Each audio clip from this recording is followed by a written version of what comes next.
Many Mahama say ya ye kase wo yi Ghana so for agongon. We bi kura so o mo wade na ma so. Okay, mami chiremu. Edi asem na esi. Won say ye wo LGBTQ+. Na LG no lesbian na me say G no ye we say omoyi na so atase. Na LGBTQ+ no plus wo kono. I kill ne e kono. E ho no ye obi opeso ne be mada. Ene wo obi opese one obada to oba bema to bema. Ene obi a o hye mfinfin oboma nyina oboma ne mema nyina. Ene wo obi wonso te wo se me kon do microphone no aware microphone.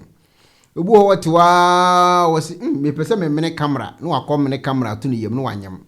Obi wo te wa kill na make no kill v plus ekoro ho de ndi serious pa.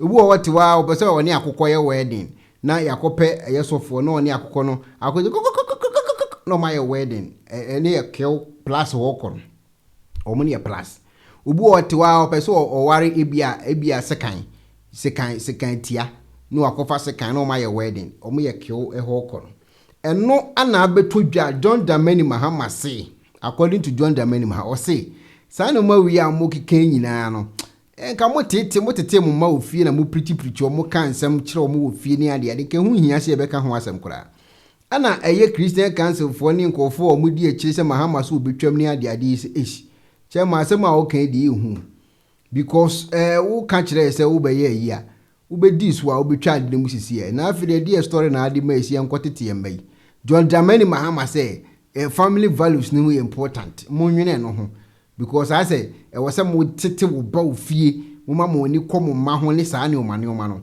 eno ye important pa na mo hwe saa de na mo hwe ho adwuma yi we yensem a John Mahama kana before that no se ya ye kasa yi abranti wa bi akwa eye asori sika waware o e wona na yire na tiu e na se wono oye waware na yire ti nyina so ne kon so saa da ba mato neso ono no ehye mfimfi ba hye so afo ni bi no nti ono hu be mato a ope hu oba ato nso a ope eti oye asori secretary asori sika nyina no chairman ho na wo collection o no ho ni okwa so dem ne so bompai na na konkon no ije adwuma eti asori sika e wo ne chen collection e wo ne chen tight e wo ne chen seed iti se unua wo ni nyina na we na se wunua ene ne yire ene ne mate ho no so no ne konso tando be mato enti o be ma bi a obone to e de ma no e wo yekurum Ghana ho na be ma no obone to no peso wo to na education so na education a wo to aso no hia sika 3 billion o hia sika enti ya enti watam asori sika 3 billion ene wo de ama eye ne gay partner say wo wanji no vango to yan school fees so what time collection e kwa dia ma basa digu to school fees and they say ka say ya so ne be ni di Hayford Kofi ba 25 years we ya sorry secretary wo yire wo mba wa wi asori sika be say 3 billion all series ya chiri bi say sika no here say o say what empena say we be ma gay and what dia asori sika no ama ni gay ni akotua ni school fees e wo university and ya che no embra no akotua ni kwa de enke de ache no wasane ni yonko be ma na etwempena no eni achinte wasem na the workata the new crusading guide e de abetu edwa na wadi emfia duonu no 25 years di Kofi Buadi Hayford na ochiemu a aso sika cedi empem ahasa 300,000 eno se wadi sa secretary bibi on wotwotwo bi on wotwotwo se sika ni nyina akodi ni nsem o mesem se mo ni gay partner no o mabo ni din se ni din Douglas Ejeni Boaten na Douglas Ejeni Boaten no woko university na sika wo tua ne boarding eti gay partner yi a wo ye asori secretary no wo yire wo mai eno o wi asori sika no a ro de akwa ni gay partner say fakotua school de ye school de mfa so wo so ko biye wadwu na da che ya yeye wo sika na akwa ba no wo de akwa kotua nti se de make say ye nsa aso ni mu ya se ne be ye ngwase ementi no wasi de sika ni bi kwampo ama ne mpra no mo de atwa ticket e de ko Canada se ne eche o mani ngwase emma ete ne ho se no chechie mu no the new crusading guide the bokata e na e de abetudwa aja KSM mrano won se bebi o mu pemi o mu duru ya mbenda da akufo-addo ensign nti ezisi ano ase ewu nti jiso onum sign sha ase foforo once a media de bia na me gina make us ade no enye science bia na lawyer for amwani ni ku na de ba kwa na eni omo ye nchechire omo kan say hia ka ho pa omo ya o say me ye bottom me ye up de bia de oye up no ye dia owo financial control ni sika asem ye no ono na da bia wo fa obi achi no enti no de ofa achi no ye up ena de ye fa no eye bottom sit down enti omo pese omo be ka me ye male me ye female nti omo kind of up and down enti o say I play the bottom role I play the up and down I play the up role na jo be hwem na no empanyinfo a omo wo sika ajo omo wo sika ankasa ebi kura so san wo power ka ho nti omo di brack se nti memu ani bi ohonu mezi me call Ghana meti salon bi ya me nan ho saa mu asa akwa bi moja atu no na me se na kwa moja atu no kwa hifa ana me so mo friend bra no buy na me se ade di asem no ntimi nka na boys no so gina ho e di asem wo se age me fun na me se ho na age ofun no de sa chene boys no so na me se oni ane kwani kwaji wade eti akwa boys no ho na me se ade na mo age onu afun o say also a student wa hin o school bi mbra fi young guy bi o na the jumo yen say also omo wo site bi say ope be ma people so fa oto a na wa ba ho no wa be ka no wa ma location no wa ba itin konfo no ma gine phone no so eye anti LGBTQ hey Ghana en konfo no say anti LGBTQ into omo so de enso omo so chechi LGBT for no mafia o mi just hello abai na amamu say 2 million na say omo no anti LGBTQ into omo so ko website ho na ko awe ko fa ho na no omo no waka sika ni nyina a obeji no for ma ye uba amu aba uba no ma bo no ma jo phone na ko na say eh na say de mu ye betima chemu so anti LGBTQ na me tibi do it is young guy na so ono so ka LGBT one vo bia ana anti LGBTQ fo afre no ana wakotomu anti LGBTQ fo ne yakogine phone ne apapa na no na mbuzas na aduma ade aduma so eno na mde hwe me hu school na mse eh na mse any person was oh your dos ne wo group na mse wow eso kana won de otimi se ja ngofo na hiti wo pa yasem kito so ata se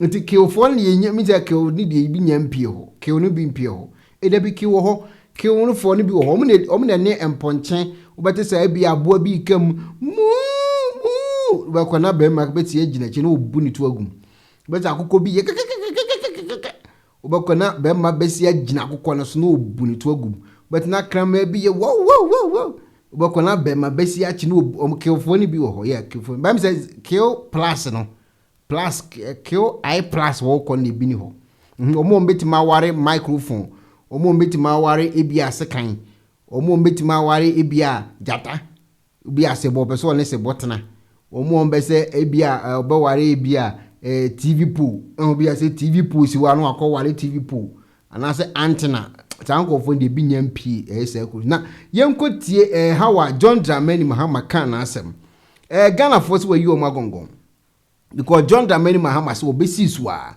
o twa sa de no afiri ho to atia say enya asem ketwa emo mu busa even Sam George kura say na sa bill ya wudi enemy Mahama ba de no be. Lastly, on the LGBT issues, I mean, if you get a nod, how far would you hope to push it? The president, your candidate, when he was interviewed on the BBC, he said he would now look into what is in that bill.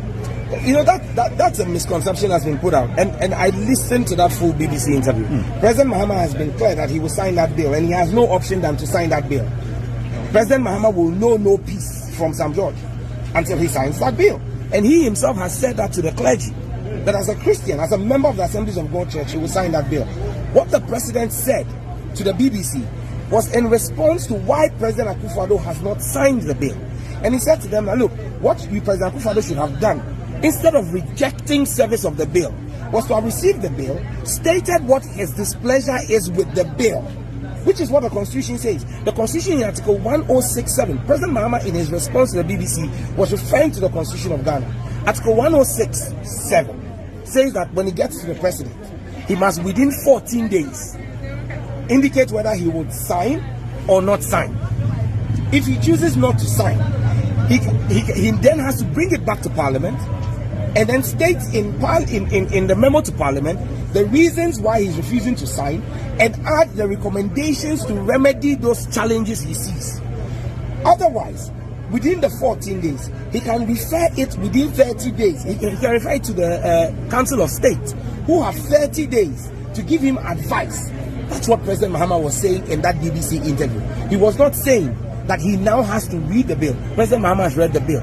It's because he's read the bill that he told the clergy that when he becomes president, he will sign the bill, because President Mahama has no problem with anything in the bill.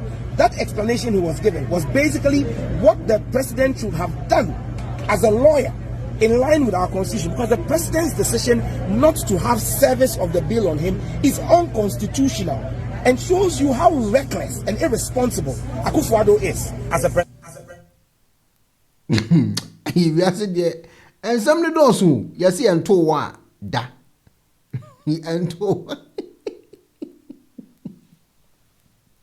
you see and to why then da one made a bill and I want to a bill and then the lawyer some bill and I want you take it but I'm sign and all John Mahama say mon quantity mama na mo make sure say much church mo mano and the papa. So what I say, because some much church mo mana the papa mo edition pa. And you understand cafe e be san bill na hwan. So what I say, it mo tete mo ma mo preaching chiro mo muntu mo fo eni sa no ma no mo ode inti Mahama. Papa human sexual eating, it's quite a long name. Proper family values bill. If you remember, there was a court case that injuncted the speaker from forwarding it to the president, and also restrained the president from receiving the bill. Eventually that case was disposed of in December, I think on the 18th or so. Yeah, so it meant that the injunction had been cleared. But as far as I know, the bill did not get to the president for assent, and so the convention is that all bills that are not assented to before the expiration of the life of Parliament expire, and so that bill effectively is dead. It has expired. I don't know what the promoters of the bill intend to do, but I do think that we should have a conversation on it again, so that all of us, if we decide to move that bill forward, move it forward with a consensus. And probably it shouldn't be a private member's bill. It probably should be a government bill with government behind it after consultation with all the stakeholders to see how we're able to move this forward. But it leads us back to the discussion we had, that if we're teaching our values in school, we won't need to pass a bill to enforce, our family values. And that's why I think more than even the family values bill is us agreeing on a curriculum that inculcates these values into our children as they're growing up, so that we don't need to legislate it. And so we'll see how all this goes. And so I'm looking forward to this review conference, so that we can come to some consensus on some of these issues. But I wish to thank you very much for the thoughts that you have expressed.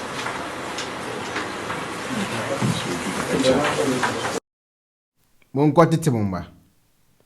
Monko na monko tete mumba. Bacho was all like page na Ghana for meeting. Monko tete mumba. Monko tete wo mumfa Bible nkyerɛkyerɛ wo mu. Se de Sodom ni Gomora na omo ye no. Enya fe ne yebesisan be de atiti obi adwene. Monkyerɛten mumma no monkyerɛkyerɛ wo mu. Mumfa Bible preach wo mu. Mumma Holy Spirit ne nyɛ wo mu nya adwuma. Tifi akyerɛ wo ba obema no ebremu a yemfa nwura kraman to kyerɛ monkyerɛkyerɛ nkora no.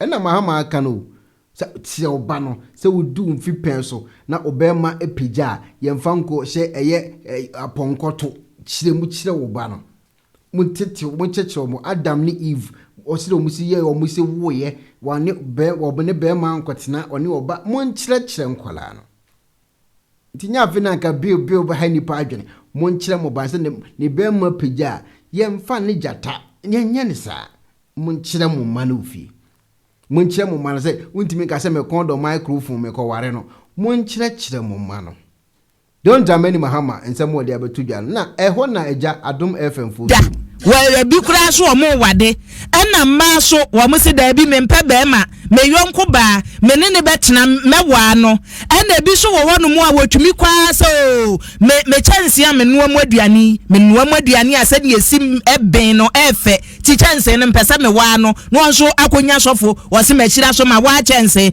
ebi kwa komponche ne achichide nyina mo so omo wa won wo mo sa nkrofo yi emra ya ye be hye no mayimu na ye hu se wo man Ghana se ye ditumuo se wo ba wo wade a ware bema so be wade a eyo ba nko na atimwa no sa asemi hu nchi no wahye oni ye hyase ache kakra ye twekọ ye tweba emamra hye bedwam wo mo me eti ase se wo mo de wo maye o mafamu de awie ne aka ne se mampani de ne nsa be hyase na du wo no mo ne ye se Ghana ni bi e de kokoto kwanye e be fa so na sa mra no se mampani de ne nsa hyase a hwan ne bebo ho ka asemi be ye deja mpanimfo atwia na mampani so e Supreme Court de ane enya de so betumi asai ene konkon ho saa ne de ato abaye wie ne ato abaye wie yesa tiefo be kaye a wabra campaign koso no ene NDC amanyoko ne wo mu ana mpanimfo ni bia bisa na nado na dabe na abesai ena dabe na nado besai eti wo mu abai no mpanimfo bi kire se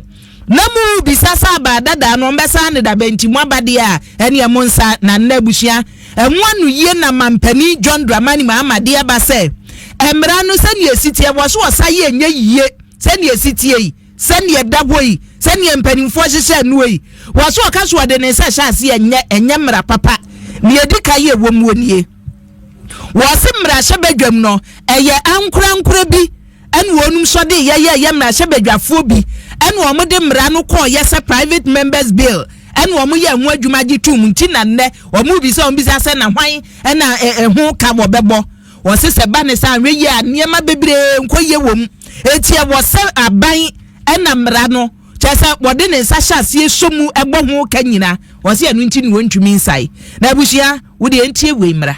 As you said, the issue of LGBTQ is still an issue that is pending, and it is our hope that this president will sign the bill. But if he doesn't sign it, the bill will expire, and it means that the next parliament must look at it again. And of course, like I said, we're not people who promote that kind of attitude. The Bible is very clear on issues like that, and so we'll continue to remain faithful to our spiritual guidance and do the things that are necessary to do. Bushia we asemu mampani dada John Mahama sabre no ye mampani dada asemu a woka ne sabre no mu ne se ehunhumu ye hunhumu nipa wo my Ghana ye timwo ye mfa nisuo ene tena nyame ne di ye nkan honhon konkru di anim kan no wode ye ekọ no wode ye ba na mosrimufo se wanyi ntum akrisofo se wanyi ntum na nanum egu nsa se wanyi ntum a one dia one hwan no abeka se chese wo tachire eti wo mra no baz ne wo se wo ye wo beye eti ne ya waba no ena Roman yasafo no mpanimfo a wodi animu Catholic Bishops Conference mpanimfo kwa ne naso na ne wo hia wo no ne odi atwedwani enti ebrofo ne ya kirem. With regards to the proper human sexuality, it's quite a long name. Proper family values bill. If you remember, there was a court case that injuncted the speaker from forwarding it to the president, and also restrained the president from receiving the bill. Eventually, that case was disposed of in December, I think on the 18th or so. Yeah. So it meant that the injunction had been cleared. But as far as I know, the bill did not get to the president for assent. And so the convention is that all bills that are not assented to before the expiration of the life of Parliament expire. And so that bill effectively is dead, it has expired. I don't know what the promoters of the bill intend to do, but I do think that we should have a conversation on it again so that all of us, if we decide to move that bill forward, move it forward with a consensus. And probably shouldn't be a private member's bill. It probably should be a government bill with governments behind it after consultation with all the stakeholders to see how, we're able to move this forward.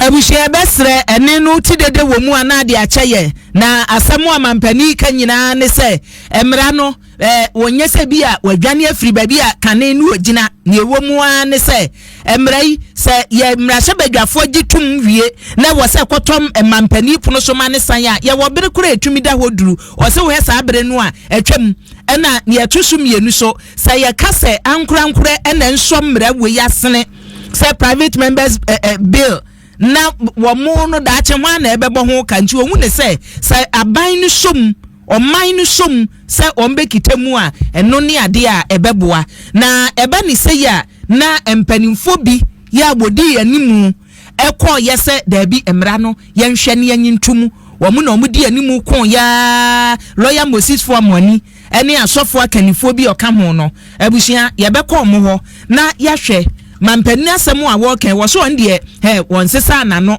na emum emra no se wo se esiesie ansa ne yage atomu a na wo se ye ho adwuma sain wo moje no ye bɔ moden ye nsaka wo munyama abusiafo ensu a yenkum ye wimunam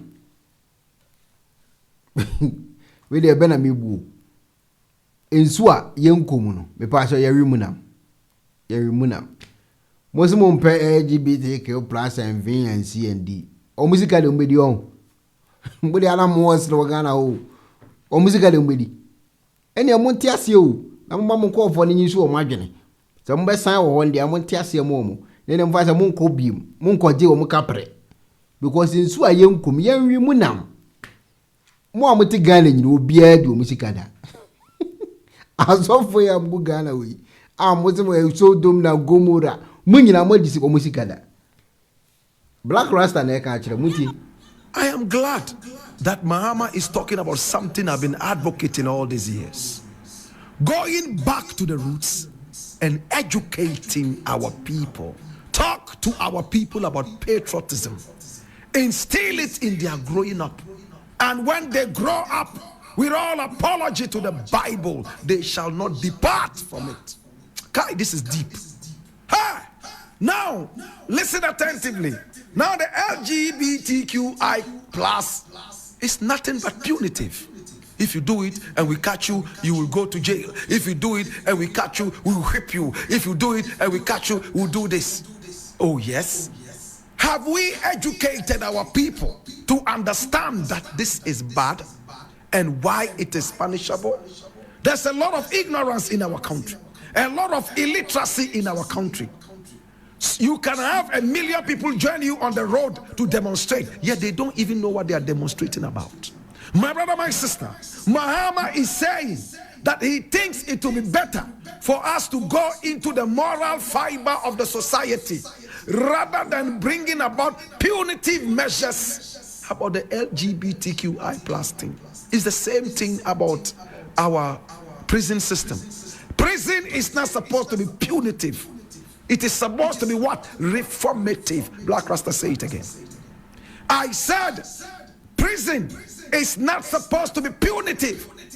It is supposed to be reformatory. And I've heard some judge several times say that the bill that he proposed and sponsored with others is not supposed to punish. It's supposed to reform people. My brother, my sister, here we are at the crossroads. But one thing is very clear. It's all about the paymaster. If Mahama signs this bill, the nation would suffer economic issues, including loans, aids, grants to the nation. Because those who control all these avenues support LGBTQI plus square root minus 1 plus 2. My brother, my sister. Etina sab aba akwaya wo kasai Blakk Rasta. Na munyina muyenya atwumsa. U video da ho. Da na do antimi ansan no. U video da ho na oti wei no so.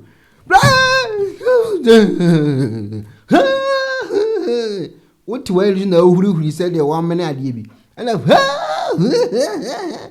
ebe fire na do say ade ntina wontimi nsan. Edu no Mahama so de yentimi nya sika economy benya problem o. Ana mo de na monno mo ansa na ma bladi nyankopon. Aya monno mo de ade. Ansa na mo abekasa. Anaka si enka o video no. Ohuri last obe fire na nado sa. Na nado de onye Ghana ni o. Onu ofi Togo ene bae. Ndo ndo wongongo san. Edu Mahama so de wo mu kwa chitecho mo ba ni nyansa ofi o. Modi ana mo wasiru. Modi ana mo ho wasiru. Edru Mahama so de ende o mu nkofie nkwa kyerɛkyerɛ mo ma no. Na betana minim sa akonya na oteso say spring. No o de da kwa bebu ahwewo. They say the Blakk Rasta ese mo nkwa kyerɛkyerɛ mo ma no ofie. Obia make sure so be kyerɛ ne ba no. E ofie na o matimi ehunu eye ade papa na o ma ye de abo o my Ghana. John Mahama futu o de abeto ama Ghana for me be na say papa na ayi o magongong abusiafo ma me ka comment 1 minute na afi no memfa aye news e twato emfa mama no odin something they was say this 2025 I will not allow those useless presenters to defend Mahama. Bad station, especially Ja Kroma UTV presenter and Akufo-Addo in Angel FM Israf morning show presenter, another useless guy. Rita Chumu asresa Miki Opolo so sre A class sre Sugar store say they sometimes forget we are watching. Sherry and so sre ma babs was sre Johnson Ade was say Okonaba is very pretty. Reason she was say concert Mahama and his NDC hooligans. Sounds like Patricia Boat was say but while they were forcing Nana to sign and Nana do fi Togo so Nana do fi Togo na ba ofi duam ofi sapelem mahogany mu Nana do fi ba on won ko sign edu so dia yen kwa kire manyansa ofio mo dia na agro na wo mani so agro